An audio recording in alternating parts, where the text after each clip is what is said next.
Welcome to Films and Stuff with your hosts, Pete Mitchell and Ethan Hunt.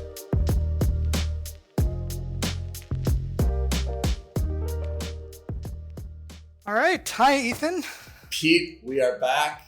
And as promised, we have gone to Netflix. We have both watched Don't Look Up, which is an exclusive Netflix That's right. film. Star-studded cast. Immensely so. I had no idea what this was about. To be honest, I remember the cartoon Up from I don't know, maybe 8 years ago. I had no idea what this was about, judging from the title. So to be honest, I didn't see any trailers. I didn't even hear about it. I think you mentioned it to me. We both watched it. Summarize it quickly. Tell us. So Don't Look Up, let's call it like socio-political satire. And yes, it is satirical. Yeah, yes, and it's about two scientists in Leonardo DiCaprio and Jennifer Lawrence, who discover a meteor, and they find that the meteor is actually on a collision course with Earth, and they work at I guess one is a PhD student, one is a professor at Michigan State, University of Michigan, or Michigan State, something like that. I can't. Where I'm about to get absolutely roasted by the other school. One of those schools anyway. And so they report their findings to NASA, and that gets elevated all the way up to the White House, and where it's quickly and summarily dismissed because the president is in a fight for the midterms, and the president is played of course, by Meryl Streep.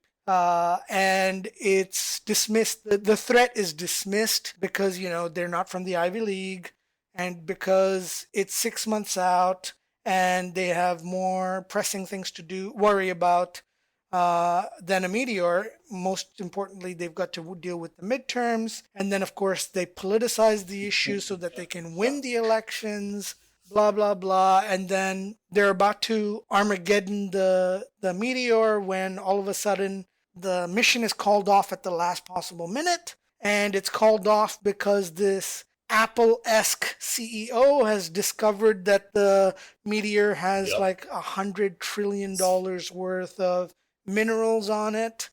And so their idea is instead, let's break up the meteor into 30, 50 smaller meteors. And we can mine the meteors and we can make a lot of money out of this.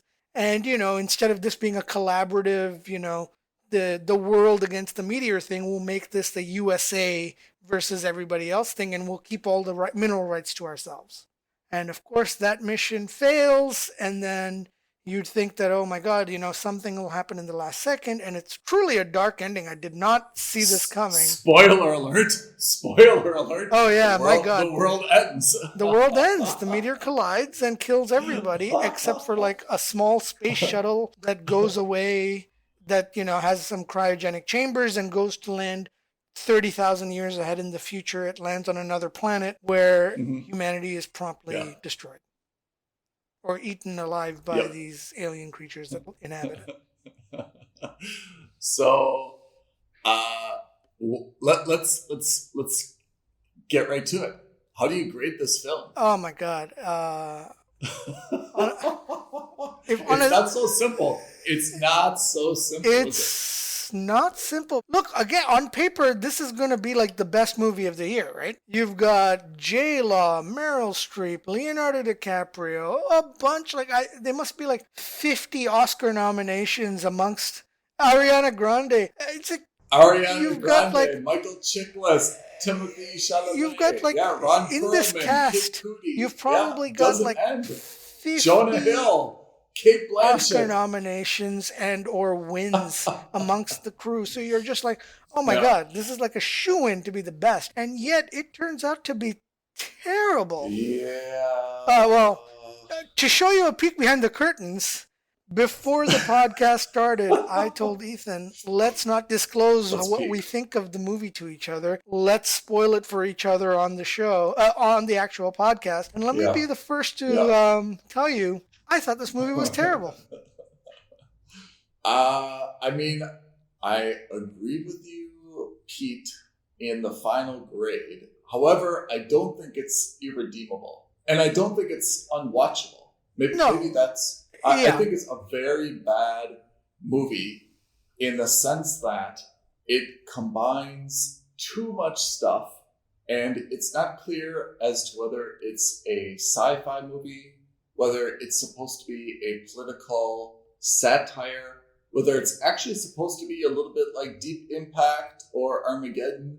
It's really not clear what message it's trying to send. And unfortunately, if it was faithful to any of those genres, it might be actually pretty good. I think if it would not have been so satirical, actually it would have been a pretty good movie, and we could have taken like a lot of messages about it. The messages are subtle. I mean, we're not so stupid of a people that you have to give us the satire to get the point across. I think if you would have made a straight movie, the point would have gotten across, and like a proper drama. Yeah, proper drama. The point would have gotten across, right? And the point I think was that there's a very corrupt political system. Okay, to the surprise of no one, that large corporations, and in this case, the fictitious company was called Bash. It could have been Apple, could have been Amazon, could have been Microsoft, it could have been any one of those larger tech Facebook, companies, or whatever they're called, Meta now. Yeah. That those organizations are so large and contribute so much to the political parties or landscape that purely humanitarian or political decisions are now becoming commercial decisions and so forth. There's a lot of truth to that as well. But I felt like, so let's say something positive. I thought everyone, actually the cast, apart from Meryl Streep, unfortunately, did a great job. I really think everyone played that really well. I think Meryl Streep as president and Jonah Hill as her son/chief of staff. I found that's where things went badly, actually. That everyone else wasn't really so satirical. I mean, it was a little bit more tongue-in-cheek and subtle. But Meryl Streep, people have been calling her the GOAT and even called her the GOAT on set, who's such a strong presence, plays such a strong woman, is cast as a president and just came off as a doofus. Her son, chief of staff, Jonah Hill, who's such a good actor, came off as a doofus. And I think that those two characters were so satirical that it took away from the message, and they could have just been straight and the message would have gotten across. And the message is not a bad one, actually. I also think, well, tell me what you think about that first before I go on more tangents.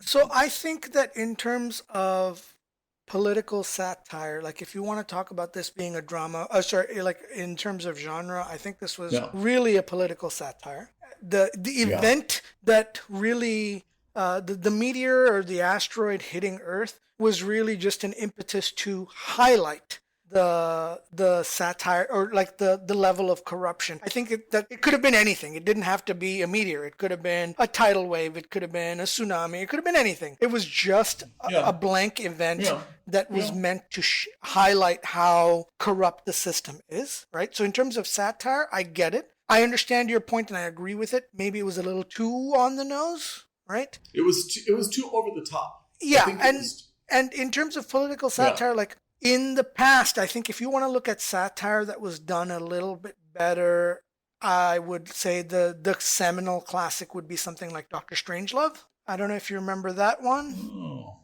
okay. So, and if you want to talk about something a little bit more recent, something along the lines of Idiocracy. I do.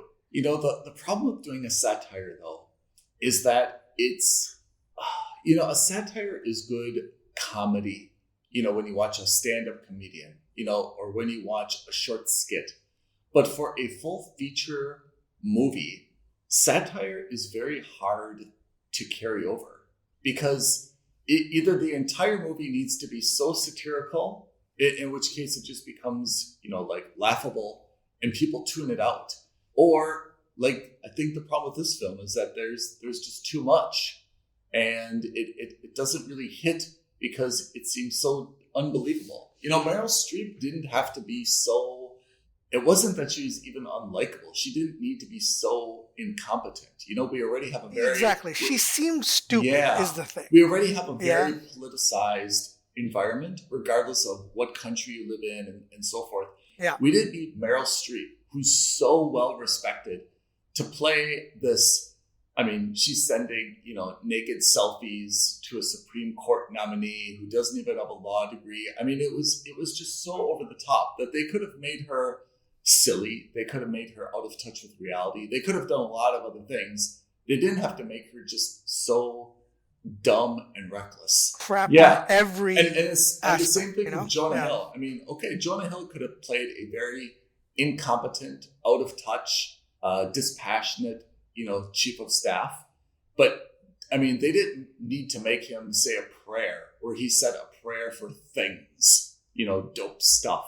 I mean, like, it was just so over the top. I felt like you could have gotten the point across having a staffer who, you know, isn't worried about polling or the timing of this or who leads it or so forth. I also thought that they really minimized NASA.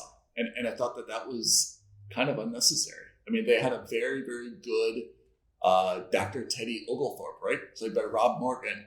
Super, super good when we're first introduced to him.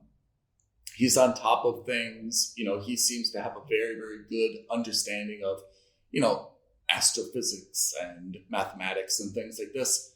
But then kind of that character also devolves into a little bit of a silly guy who's a little bit on the jokey side. Yeah, and I think that really minimized it. I don't think it was necessary.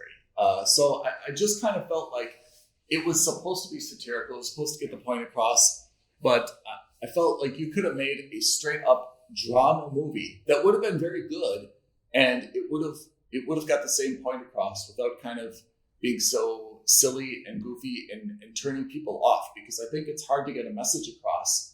When you make it comedy, you say, ha, ha, ha, well, that's just comedy. You know, that's just so nonsensical. Yeah. When I heard about this film and then I heard that Adam McKay was directing, I thought it was going to be along the lines of The Big Short, which is to say a fictionalized... So Big Short was based on reality, right? And the story was based on something that actually happened. But it took real world events and did like a dark semi-comedy dramatization about it, right? So it was less satire. It was almost like a biopic in that sense, right? And I kind of thought, oh my God, he's going to do something along that lines where it's a fictional event. I think that would have been incredibly powerful. And I think it would have been super powerful. The difference is that would have pointed to not, again, and I hate getting political on this show, even though this does fall under the Films and Stuff banner. But like, I feel like when you see this film, you can't help but think that they're pointing fingers at the previous U.S. administration. Right? Yeah. And I'm not saying that that's how the U.S. administration, the Trump's administration was run or not run. I don't know. I'm not an expert by any means at all. But I can't help but feel like this seems like an overly dramatic attack by the left wing onto the right in a sad attempt at satirical humor. But because it was so over the top, it comes off as not genuine. It comes off as not funny in that sense. A little bit petty. And very petty. You know what I mean? Like, it's just... It seems unnecessary, especially given the fact that with this cast, with this director, if they really wanted to make a modern day version of a political satire, they definitely could have. It would have been less slapstick comedy like they had in this one, and more comedy like what we saw in The Big Short, which is to say Big Short wasn't supposed to be a comedy, but there were definitely comedic elements to it.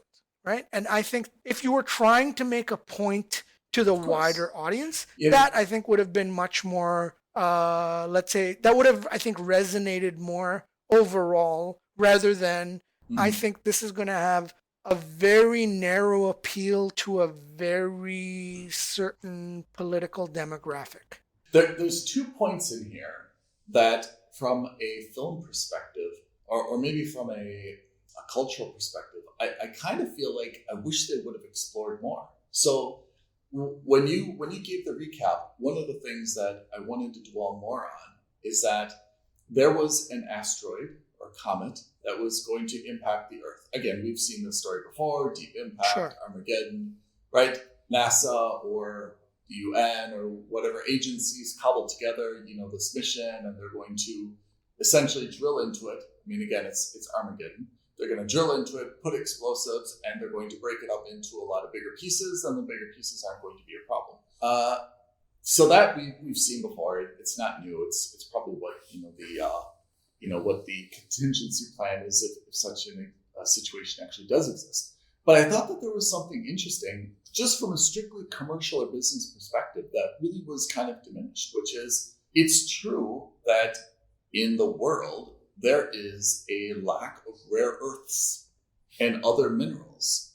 And to the extent that we have a free source of these additional materials, put aside all the other things, the phrase, all things being equal, being equal, why wouldn't you find a way to say, hey, wait a second, why should we just, explode these things and push them off course? What if we could actually break them into smaller pieces? They would fall harmlessly into the Pacific Ocean. And, then we could mine them. And the guy said something, which of course it doesn't make sense, but he's like, hey, we could solve poverty. We would have enough resources and enough money from this that we could do all these great things. And to be honest, that message is maybe it's overly optimistic. Maybe it's not possible. I was about to say it's a little utopian, because we both know that it would never happen. But the idea of saying, hey, here's something bad, and as humans, that's kind of what distinguishes us, is we can take something that's a challenge or a threat, and we can find a way to engineer it into an opportunity or something good. I agree. That gets off course because I don't think that's possible scientifically or commercially. But the idea is actually not bad. If they're saying, hey, there's a better way to do this, that would be great. So I felt like that idea was a little bit unfairly diminished, because I think that's one of the hallmarks of humans. And it's one of the reasons that we've created so many wonderful things throughout history, is that we see something not as a threat or only something negative, but we find a way to turn it into a positive. And I don't want us to lose that kind of spirit worldwide. I don't think it transfers exactly to the scenario, but I felt like that was just a little bit diminished and undermined in the film, and that didn't sit well with me, actually. To be very fair or frank, I think that's just, that's maybe a little bit of our personal or your personal. Is that my business side coming across? Actually, I don't think it's your business side. I think it's your I think that's your good human side coming out. Yeah. And maybe it's just I'm too cynical, but just for me, there was a scene where they said the U.S. has cut off all relations with Russia, India, China, and I was like, oh, that makes total sense. Yeah. That 100% makes sense, because this is now the U.S. And again, I'm not saying the U.S. overall. I'm just talking this specifically in this movie, that, they're going to go on their own. They're going to go lone cowboy on this, because they want to get a majority of it for themselves, right? Yeah. And that's not a U.S. specific issue. I feel like if China could do it, they would do the same thing. If Russia could do it, they would do the same thing. It just so happens that at least in this scenario, the U.S. had the financial and the space resources to do it, which is why they did it. Yeah, I hear you on that. The second thing that didn't really sit right with me was the idea of the panic. Jennifer Lawrence and Leonardo kind of presented this like, hey, there's this comet coming, 6 months. Everyone should panic now because we're going to die. And they're not wrong about this, in the end. But I felt like that's also not the right message to send, in in that situation, I mean, what are people going to do? I mean, it's just going to be lawlessness for 6 months. I mean, I agree. You don't have purge to, for 6 months. Yeah, I mean, you don't have to, lie and conceal it, which we saw in like Armageddon or something. But I mean, the fact is that it's not a bad idea to say, okay, look, there is a threat. We're doing our best. Like the way that you should actually handle this in real life is to reassure people and say, look, like we've got some options. We've got some contingencies. Chill out. I remember I don't think it was Armageddon. I think it was Deep Impact. The president was, I can't remember. Help me out. Who was the president? In any case, Morgan Freeman was the president. He said, Morgan. look, I'm instituting martial law. I'm putting price controls. Everything's going to cost the same tomorrow as it did today. No one's going to hoard, blah, blah, blah. We've seen this in the past 2 years with an unending COVID crisis. But panic is not really good. And to be honest, I didn't like the message where our two main characters wanted everyone to panic and do what? About a situation people had no control over. So this is what I'm saying. This is where things start to get a little muddled for me in terms of political ideology, perhaps of the writers or of the director or whoever is involved in the filmmaking, because my feeling was that this exactly paralleled the real world scenario that we saw in the UK, in the US, with the beginning or the middle parts of COVID, the current COVID pandemic, right? I can't say the last COVID pandemic because we don't know when it's going to last. But I think the reality is that it was, the government downplayed everything, whereas the scientists were the ones saying you can't downplay this, right? And I think that was the message that they were trying to say, which I think I agree with you comes off as a mess because as a scientist, yes, I agree that you have a mission. Your job is to tell the truth, but also as a human being, you also have to, you have a responsibility to also understand the implications of your actions, right? There are consequences to your actions, right? And you have to see all of that. Right. And that's okay. I guess that's where the government and politics in general will supersede scientific, let's say, notions of science and whether access to the truth should be made available or not. Right.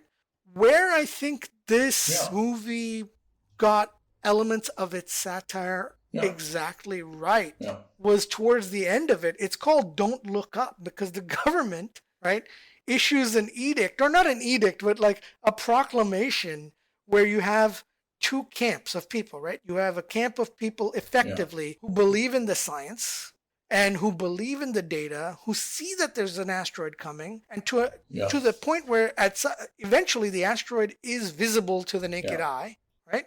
And so they're just like, well, if you don't believe us, you don't have to believe your own eyes. Look up in the sky and you can see it yourself. You don't need a telescope. And whereas the government adopts this mantra of saying, don't look up, right? I mean, which I thought it's such a stupid thing, but that the fact that they got such buy-in from everyone, right?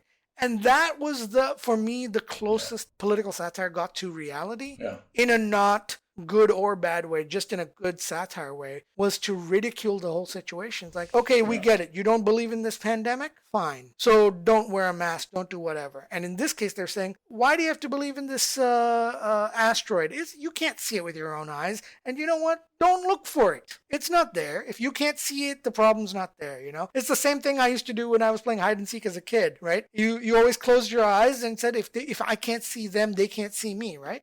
That kind of reality that the second camp has. I think that was for me probably the only relatively funny and accurate in terms of what we see, but not accurate, in terms of trying to send a specific message one way or another. I just thought that in terms of the tone, I thought that was done well. I think for me to summarize how I felt about the movie, I thought it was watchable. The entire political element and the over-the-top satire turned me off. And I think this is going to be a very polarizing movie, to be honest. But more than that, just as a film and entertainment fan, I'm really disappointed by this movie and more by what Netflix is doing. Because, I mean, there is a need for content. And we've seen this. We've seen everything, Pete, on Amazon Prime. We've seen it on Paramount. Yeah. We've seen Apple TV Plus. We've seen Hulu. We've seen, Netflix. And the Netflix strategy, actually in stark contrast to what we just talked about in one of the prior episodes about Wheel of Time with Amazon. Yeah, about the Wheel of Time in Amazon Prime, is that this is just the same problem we had with Netflix and Red Notice. They threw a lot of money at very big names, but the output is not really so great. Yeah. And this movie, unlike Red Notice, where you said, look, it's three main actors, there's going to be a sequel, maybe this is going to be kind of the flagship franchise of Netflix. And we said, okay, we can see that. We like all three actors. It wasn't a great effort, but, we can see it kind of going somewhere. This has no potential for a sequel, for a franchise, for a series. And to be honest, I'm really disappointed that they put so many big names in here for such a meh effort, where I'd rather see, this could have been, with this amount of cast, this could have been 4 movies. Yeah. Ariana Grande and Kid Cudi. Honestly, put their own spin-off. That would have been an amazing spin-off. I mean, right? I don't know if I agree with that sentiment, but I understand your point. But this is enough cast for 2, 3 easily. Meryl Streep can carry her own movie. Yes, Leonardo can carry, Lawrence can carry, Kate Blanchett can carry, Jonah Hill can carry. I mean, this is 3, 4 movies, and I just feel like they lit all their fireworks at once, and it came up with a very uninspired, and hoped for a beautiful. Yeah, it's just very uninspired. I think this is a problem for Netflix as of late, and I say, by the way, I think that a reasonable caveat that we should say here is that we don't know performance metrics. We can only talk about critical response and our personal opinions on the movies, because Netflix, it's hard to decide how you determine what's a success for Netflix as people who don't know what the numbers are. We don't know how many hours of people watched it. We don't know how many accounts watched it. We don't know anything. But Pete, you say that, but let's break this down a little bit, if you don't mind. Netflix is a subscription service. So the fact that a lot of people watch any specific show doesn't necessarily mean that show is generating a positive return on its investment. It just means that maybe there's no other alternatives, or it's just pushed incessantly. But I would expect if they had something like Wheel of Time and you saw people joining Netflix to watch that, I would think that's different. But I feel like no one's joining Netflix to watch this. Yeah, no, I agree. So my point is that I'm not even talking about subscription numbers. I'm just talking about, if you release this movie in the cinema, it's very clear to see what the metrics would be, right? You can see your box office take. You can see how many tickets were sold in whatever markets. You could even identify those markets that it did well in and didn't do well in.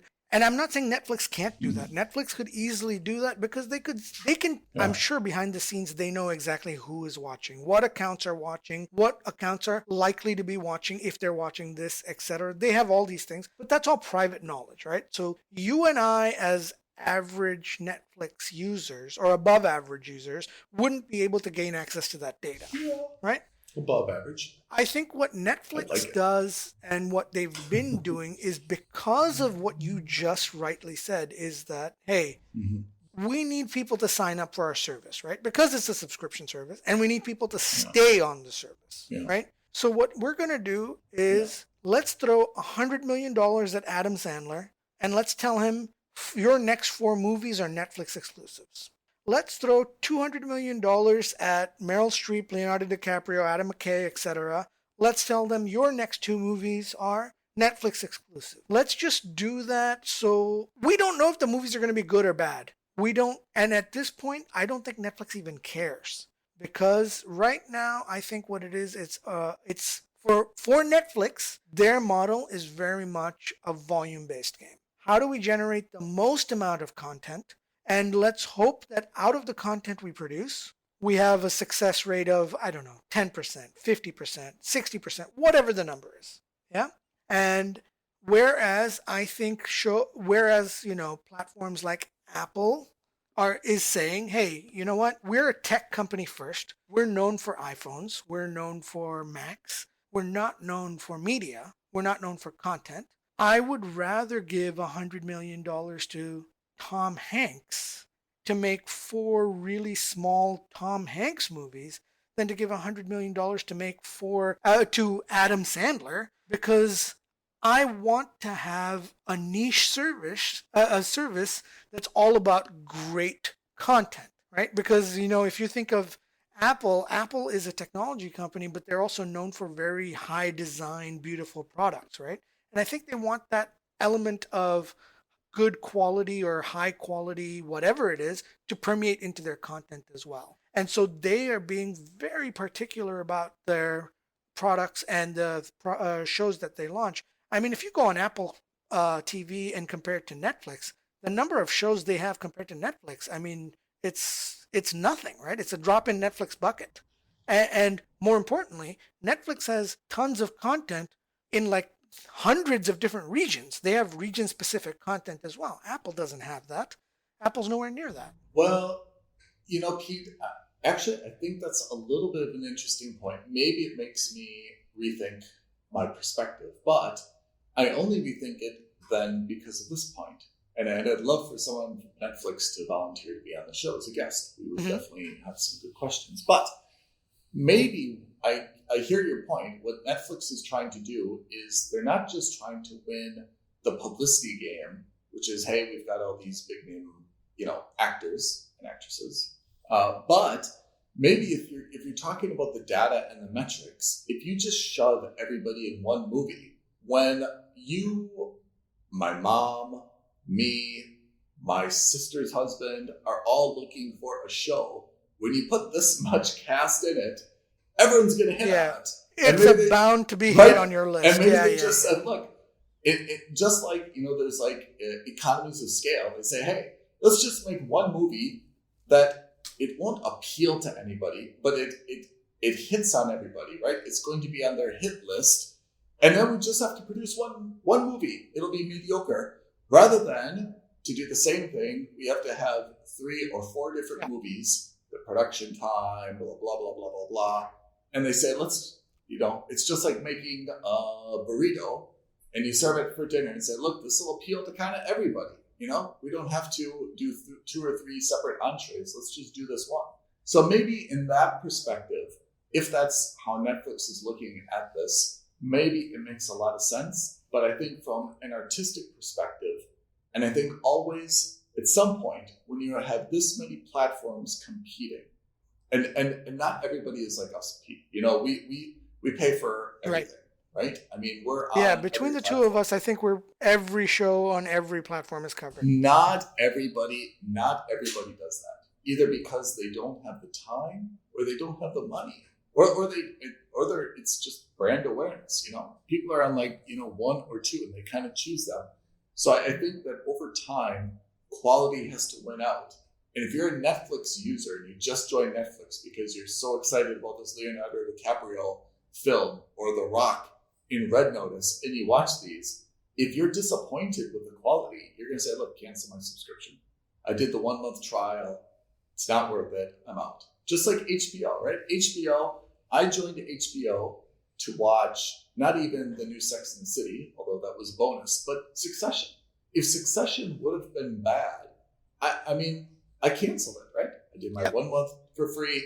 I'm out. There's nothing else to keep me on there. Yeah. So I feel like quality, while there may be someone who's the account manager or who's the internal champion of this film, and they can point to a lot of good stuff, maybe they're going to have a huge bonus, and maybe there is justification for this being successful. Over time, I feel like the artistic quality is going to win out. And having seen, and you and I have reviewed both of these, Red Notice from Netflix and now Don't Look Up from Netflix. And if someone's saying, hey, should I subscribe to Netflix? I would be like, well, not if you're only looking at these 2 movies, right? Yeah.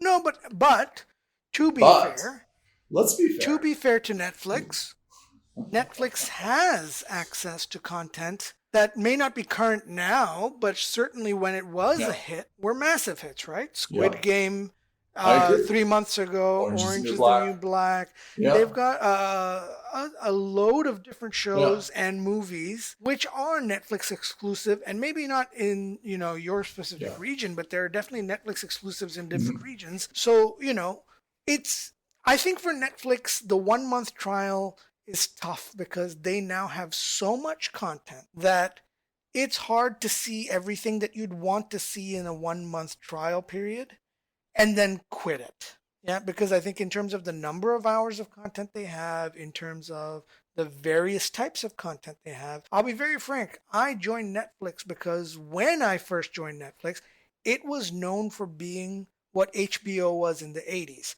a place for stand-up specials.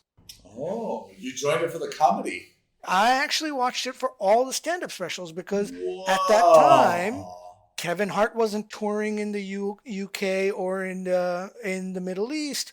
I do like Kevin Hart. I love Kevin Hart. Can we have an episode dedicated to Kevin Hart? All these big name comedians, I couldn't physically see them where I was. So for me, who else is a big name comedian that you follow? Russell Peters, Kevin Hart, Jim Gaffigan, to a lesser extent now, Seinfeld. Oh my God, Chris Rock. You have oh my God, the super controversial guy. Oh my God, Dave Chappelle. All these guys have Netflix specials. What about the lady Cobra? What's her name? Oh, Ali Wong. Yes. Unbelievable. What a great two specials that were both excellent. Both excellent. And I've discovered a lot of stand-ups because of Netflix, right? So that's, I think, how Netflix hooked me. And I now and I can't remember the last stand-up show I watched on Netflix because now I'm turned on to their movies or I'm turned on to their TV shows. Well, I have to say, Pete, I did not know about that. So and thank you for sharing with me and our audience. I didn't know that you're such a stand-up fan, but I have to say, I love Kevin Hart. Anything Kevin Hart would be in, I would immediately watch it. Why is he not in anything recently? Or am I missing what he's been in recently? I'm sure he's been in a couple. I mean, that guy's in like every movie and everything. He's all over the place at the moment. How could he not be in Red Notice? If they would have added him to Red Notice. You're absolutely right, by the way. If there was a movie that he could cameo in, it would have been Red Notice. It would have been Red Notice. My God. And you know what? They'll probably add him to Red Notice 2. Oh, I love it. Man, someone's going to take that idea. Let's remember. Let's date stamp this because I feel like that's absolutely our idea. I am certain what they're going to do is because he's got that off-screen and on-screen relationship with The Rock. So I'm sure he'll be like the antagonist or something like that who turns out to be their friend, or there'll be another twist like that. You know what I mean? Like it's inevitable that he'll be a part of this franchise. Yeah, he is not only exceptional, I think, and funny, but every time I've heard him interviewed, he is one of the very, very few people that can be funny without being arrogant or vulgar at the same time. I find that to be such an endearing quality, that he can tell stories that are real, legitimate stories. Like sometimes you have like a comedian and they're kind of making up the story. It's like, okay, maybe that didn't happen, you're exaggerating. Maybe that happened to someone else. But I mean, the stories that he tells, I feel, are absolutely legitimate stories. And he tells them in a very grounded in reality. Yeah, in a very funny way. Yeah. So Kevin Hart, I think, he is, from Philadelphia, rough beginnings, but I think, he's done very well for himself. So what's the future of Netflix then? I mean, I think Don't Look Up has now kind of it's been released. It got a lot of big press. Of course, there's a huge love affair with Meryl Streep, and all the cast, spoke so highly. The whole cast, really. Yeah. The whole cast, and I think Yeah. because it's a left-leaning movie, Yeah. I think Hollywood in general will see it very positively. Yeah. I think just looking at it as a movie, forget about the political leanings one way or another. Not a huge fan of it. I think it was too funny for satire, or trying to be too comedic for satire. In terms of the political satire, I just felt it. I felt it minimized. I'm really frustrated. It minimized Dr. Oglethorpe. Yeah. I'm really frustrated that it minimized, the head of NASA. And to be honest, it also made some weird.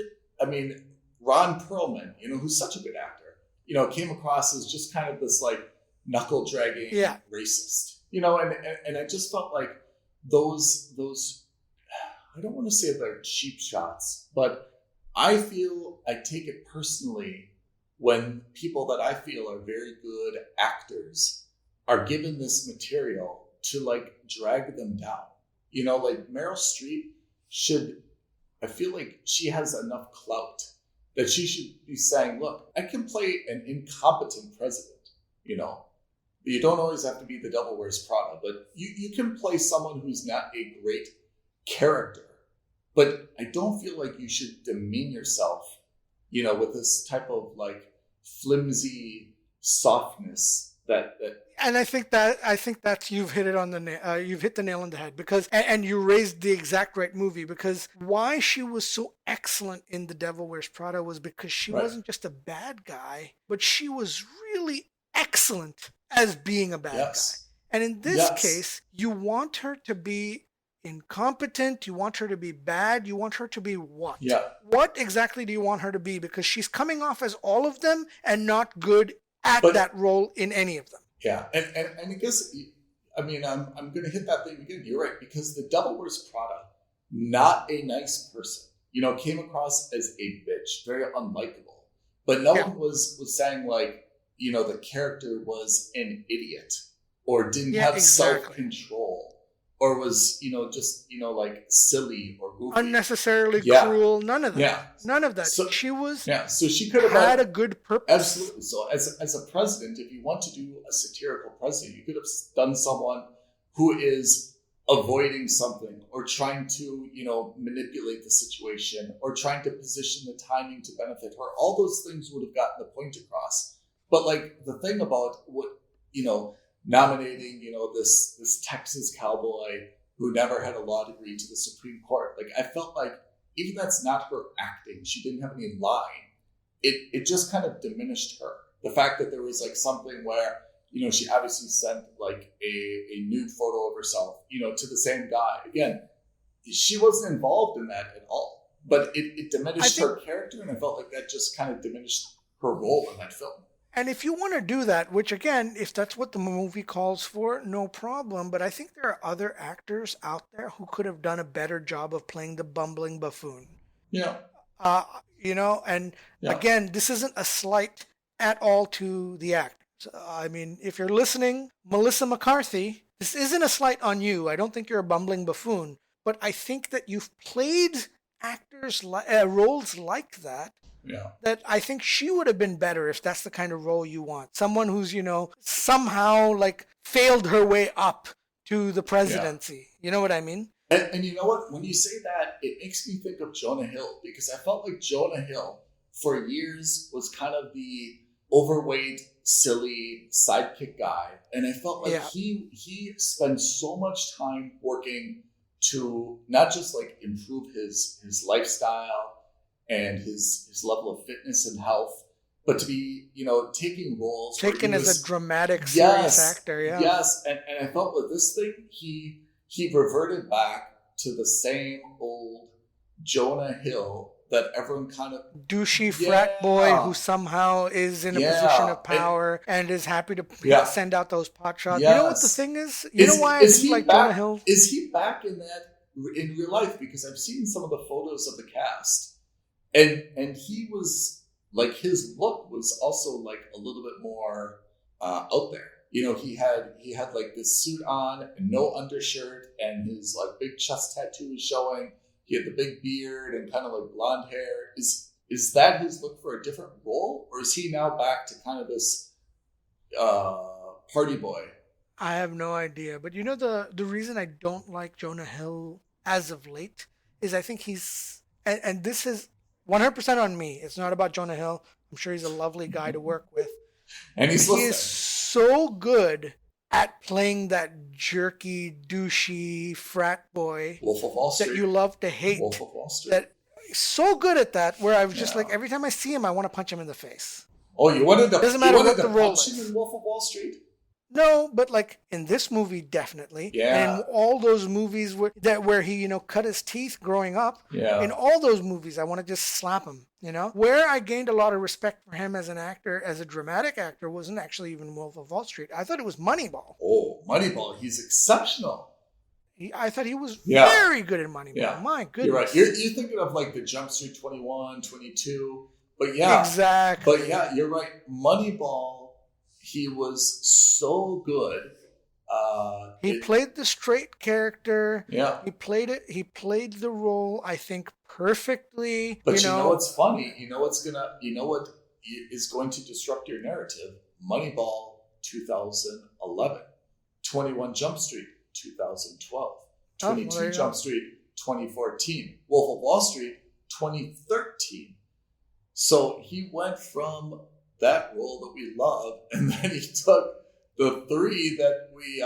So even in 21 Jump Street, if you remember, he kind of didn't... Channing Tatum was the douchey guy of the two of them, right? And he was more the straight... But he was the straight guy between the two of those guys. He was the bookish nerd between the two of them. I'm not trying to justify my dislike. I'm just saying this is on me. I think he just is so credible as that kind of a jerk. I agree. That you can't help but want to slap him silly when you see him on screen. Yeah, it's too bad though, because I agree. Moneyball is actually that's a movie we should have a review on, because that's such a good movie. I know they can't really do a sequel, but I wish that there were more movies like that. And I know that's a hard thing to do in Hollywood, but that's also the type of movie that when we're just talking about Amazon, talking about Netflix, that's not an expensive movie to make, by the way. There's no CGI. Yeah. You need one, maybe two names, right? I mean, the scenery, the shooting locations. I mean, Moneyball is, come on. I mean, okay, there were some things with professional baseball, but everything else was like inside in offices and stuff like this. They weren't flying to Prague. They weren't blowing up bridges in London. They weren't going to Hong Kong. This is a very, very, makeable movie that Netflix, again. I think these are very low budget, and I say that relatively speaking, of course, with much better potential, right? Moneyball was an example. I don't know how Draft Day did in terms of box office, but I really liked Draft Day with Kevin Costner. And most of these kinds of movies are, most a sports based, like Remember the Titans. I really liked that movie. Where and I mean this again with the greatest of respect. These are low effort movies, right? Or low hanging fruit movies, which is to say, not expensive. And the story sells it, right? I mean, the story sells it. The Blind Side. Yes. Amazing movie. So I agree with you. Those types of movies, and they could branch out from sports, although I'm not entirely sure how they could. But there's a Facebook movie. There could be movies about all the other, positive startups, Zappos, for example, and there's. It could just even be your standard biopic, man. I didn't mind that one with Andrew Garfield where he plays Desmond Dawes. Oh yeah. I didn't mind that one at all. It had feelings of. It had the heart of Saving Private Ryan without much of the effort of Saving Private Ryan in there. Yeah. So you have a lot of movies like that. Yeah. That I think could be relatively good for Netflix or Amazon or Apple or whoever wants to do them. Mm-hmm. Mm-hmm. But anyway, look, if I have to choose between watching Moneyball again or watching Don't Look Up again, it's not even a question. Moneyball it is, right? But what about Red Notice versus Don't Look Up? Red Notice. Yeah, I agree. Because Red Notice because there was the thing about a satire is you can't really laugh, but Red Notice. I mean, there was a lot of, kind of... There were a couple of moments of actual brevity. Yeah. Some good singers. There were some laugh out loud moments. And here, I get that they were trying, but it didn't come off. I can't help but think there are other satires that are done better. And like, if you want to do a deadpan, like, I think the satire would have come off much better if they did it in the vein of either Moneyball, or to go completely off genre, if they had done it along the lines of like Airplane with Leslie Nielsen, which is to say, here's comedy, but let's do deadpan comedy. Like, it doesn't make sense to me that you're trying to make laugh out loud jokes in a movie where you're tackling something so serious as a planet killing asteroid. So let's talk about what is upcoming Netflix originals. Do you have any idea? No, because I think what Netflix does, which is relatively good outside of their TV shows that are successes, is they kind of spring this up onto you out of nowhere. Can I read a few off to you that I found on IMDb? Let's do it. Cobra Kai. Oh, okay. Yeah, fine. Yeah. Something called Headspace Guide to Meditation. Don't know what this is. Maybe a documentary. What Happened to Mr. Shah? This is something about maybe a Chinese actor. The Netflix After Party, David Spade. Okay. History of Swear Words. I saw that, and I thought that was great. With Nicolas Cage, your man crush. With Nicolas Cage. But it was so good. It was actually really a good documentary. Okay. Docuseries, rather. Gabby's Dollhouse. Okay, probably more for kids. Surviving Death. Okay, pretty deep. Pieces of a Woman. All right, also seems a little bit dark. Lupin. Don't know what this is. Inspired by the adventures of someone. Pretend It's a City. Okay, this is about Fran Lebowitz. Casting the Queen's Gambit. Okay, Queen's Gambit. Stuck Apart. Night Stalker. The Heartbreak Club. Yeah. I mean, but these is Bling Empire. These sound all like shows, like Tell me TV shows, not movies, right?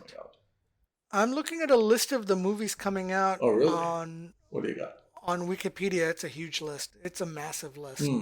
But of the ones that are on there, I'm on just Wikipedia. The one that sounds most interesting to me, because I love the original, Knives Out 2. I really like Knives Out 1.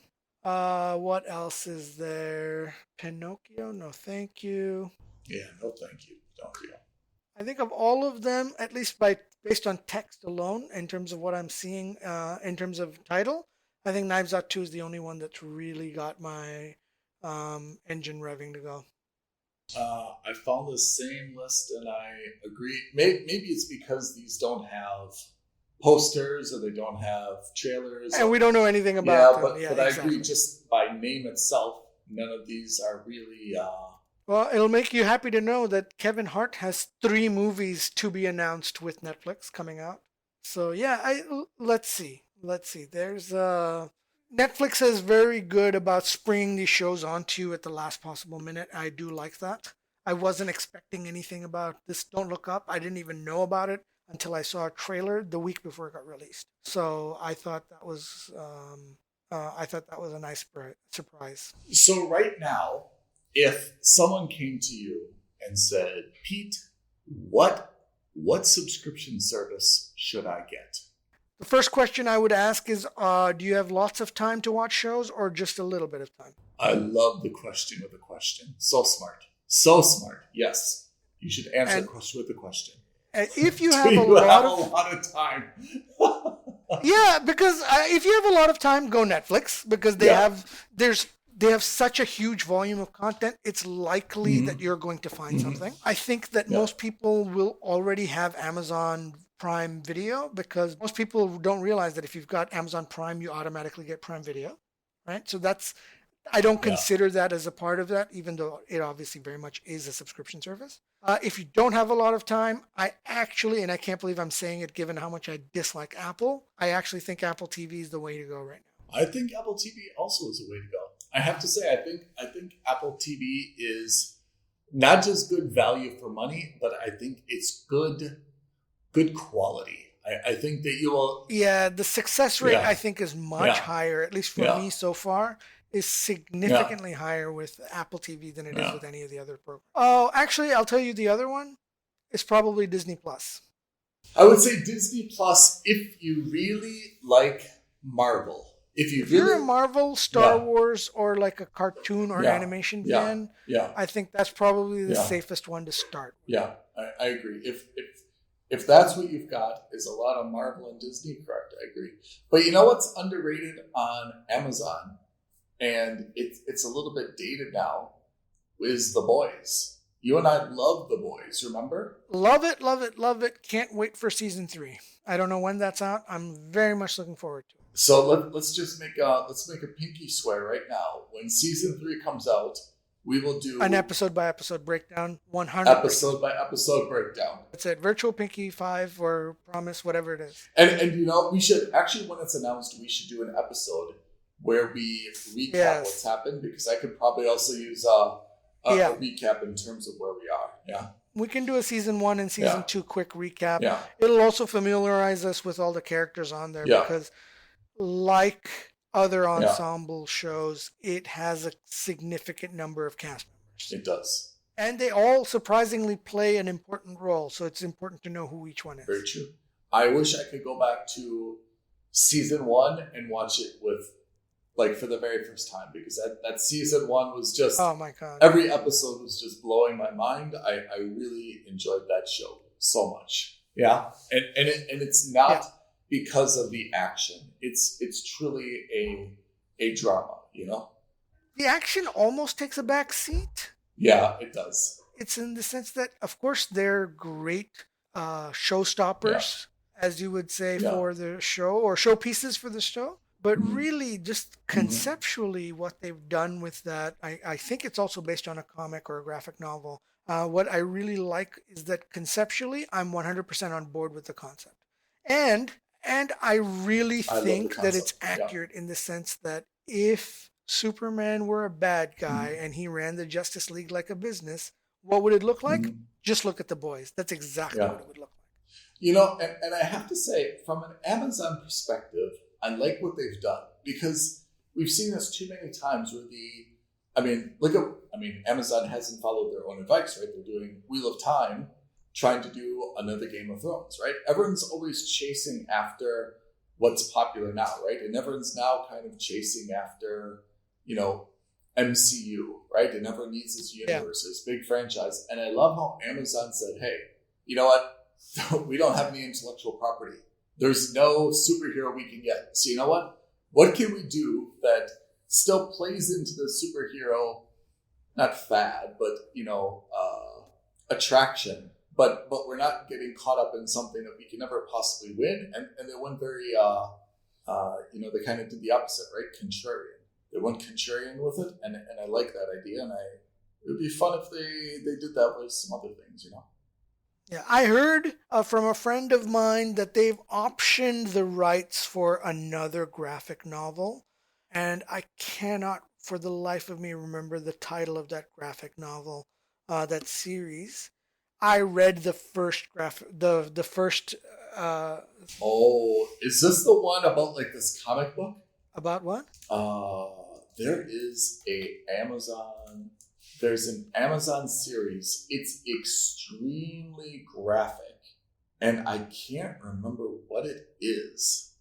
It's a sci-fi show on Amazon. Oh, that's already out? Yes. I don't know. I'm a little out of touch with Amazon. Hold on. Utopia. I know of it, but I don't know it. I haven't watched it. Oh, watch Utopia. Actually, I stopped watching it because it's pretty dark. Oh, okay. Okay. I mean, like, you know, The Boys has a lot of violence. Yeah. It's got a lot of, like, heads combusting and blood and stuff. Utopia is very dark. Let me just give you, we have time, right? Let me give you just the synopsis. Because I feel like as a huge comic book fan, sure, would like this. So it's a group of, I don't want to say misfit kids, but, you know, kids who are adolescents, and they are passionate about this one very rare comic book series called Utopia. Okay. And they believe that this comic book foreshadows this big kind of conspiracy with all these other kind of like bioweapons and the end of the earth and government of the world and the Illuminati and so forth, right? So they're really 4 or 5 of them super, super passionate about it. They've all got kind of different takes. And somehow they figure out where the creator of this comic lived. And they went to that person's house, and it's super creepy. And once they went to this person's house, then they kind of got on the radar of the government of the world or whoever. And then everyone's chasing them and so on and so forth. Interesting. So it's like kind of like a real conspiracy. But it is extremely like, just like The Boys has a lot of like, bloodshed. Bloody. Yeah, it's very bloody. It's not like the kind of Nancy Drew, rated PG type of Sure. thriller. It's, even though it's about comic book and characters, it gets to be very, very graphic. And for a while, I was kind of like, whoa, this is just stabby. Oh, okay. I don't like the stabby, dark, chilling stuff. So I'll put it on my list. Yeah. At least like watch 1 or 2. Let's have a recap. Not a recap, but I'll touch base on that. Yeah. All right, so we've got some stuff to do. Next time, we are going to finish season 1 of Wheel of Time. That's right. We're going to finish it, and we'll give you our thoughts of the season and whether we recommend the series or not, and whether and what we think is going to happen in season 2. Yep. And then I think we can talk about some other things, which is what we're going to watch next. I know I'm catching up on The Expanse. On The Expanse? You're way ahead of me. Oh, I'm catching up on The Expanse. There's some new Yellowstone we could watch a little bit as well. So we've got some things in the hopper. And final episode is next week. So, okay. Final episode of this season. So that'll be a good place for us to recap we'll do a season recap. Season as well. Yeah. Very good. All right, Pete. As always, pleasure. It's been a pleasure. Thanks, Ethan. All right. Peace, everyone. Thank you for listening to another episode of Films and Stuff.